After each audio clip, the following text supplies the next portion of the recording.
권고안을 두고 정말 많은 평가들이 나왔는데요. 대부분이 검찰총장의 권한 축소 이거를 두고 말이 많습니다. 이 위원회의 이 같은 검찰개혁 권고안 어떻게 평가하고 계십니까? 예, 저는 이 검찰개혁이라는 어떤 국민적인 염원을 이루기 위해서 지금 뭐 아래서부터 위까지 모든 것을 망라해서 수사의 독립성을 보장하면서 공정성을 보장하면서 어떻게 하면 제대로 된 국민들의 눈높이에 맞는 검찰 개혁을 이룰 수 있을 것인가 이런 개혁위원회에 고심이 담겨 있지 않았나라고 하는데 뭐 대한변협이라든지 법조계에서는 수사 지휘권을 폐지한다는 것이 과연 선뜻 와닿지 않는다 이런 시각이 큰 것 같고요. 네. 그 점에 대해서는 제가 또 하나하나 말씀을 드리도록 하겠습니다. 자, 두 분한테도 한번 여쭤보겠습니다. 식물총장, 검찰 수사 지휘권 얘기를 하면서 식물총장, 또 법무부 장관은 제왕적 법무부 장관이 될 것이다. 이렇게 말이 많고 있어요.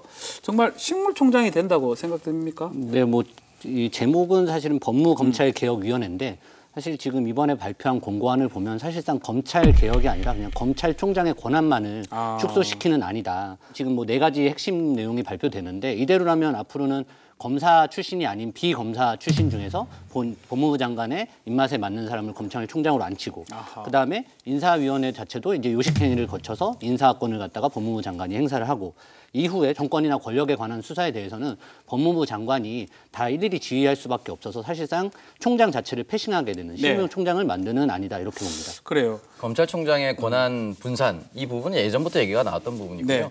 대한변협의 이찬희 회장 역시 검찰총장의 권한 분산은 찬성한다라고 얘기를 했습니다. 그렇기 때문에 이 부분은 충분한 논의가 있었다라고 저는 생각을 하고 검찰총장의 수사 지휘권을 폐지한다라고 해서 식물총장이 된다라고 하면 검찰 전체의 수사권과 기소권을 분리할 때도 식물검찰이 된 것이냐 그렇지는 않다고 저는 생각을 하거든요. 이 부분에 대해서는 그동안 많은 폐해가 있었기 때문에 충분한 사회적 합의가 있었다. 저는 그렇게 생각하고 있습니다. 이찬희 회장하고 얘기를 해보셨어요? 인터뷰 기사를 제가 봤거든요. 네, 제가 한번 물어봐야 되겠네요. 네.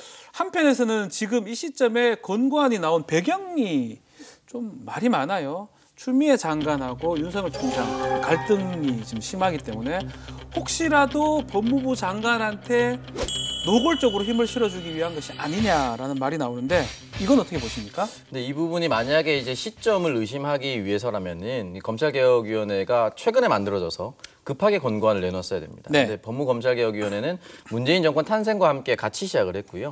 이 2기는 지난 2019년 10월입니다.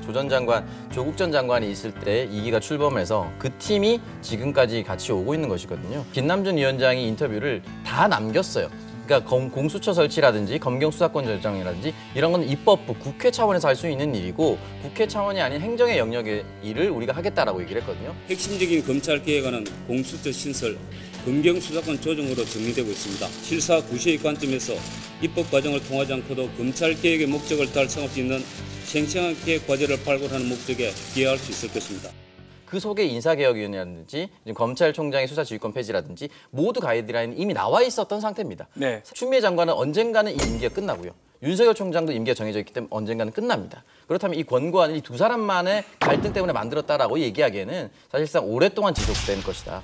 그래도 시기가 참 애매하다, 그죠? 네, 뭐 애매하다, 그죠? 사실 뭐 오얏나무 아래서 가끔 고쳐매지 말랬다고 어찌 됐건 지금 초유의 6탄전까지 검사들이 6탄전까지 벌어진 상황에서 어떤 권고안이 나온들 간에 국민들 입장에서 이걸 과연 중립적인 안으로 받아들일 수 있겠느냐. 네. 작년에 위원회 출범할 때 지금은 이제 민주당 국회의원이 된 김용민 변호사나 이탄희 변호사 같은 경우에 애당초 위원회 멤버였고요.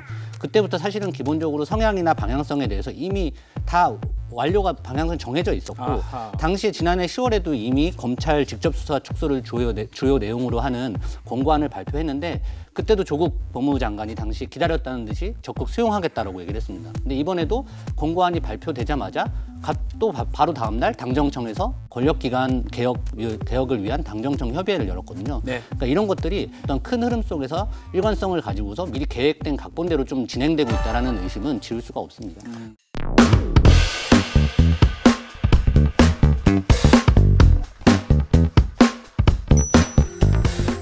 OBS